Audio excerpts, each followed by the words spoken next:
na uri ng sahod. Una, sibuyas na sahod.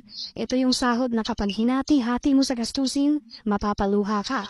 Pangalawa, pampapayat na sahod. Ito yung sahod na habang tumatagal, pakonti ng pakonti, ang natitirang pangkain mo. Pangatlo, magic sahod.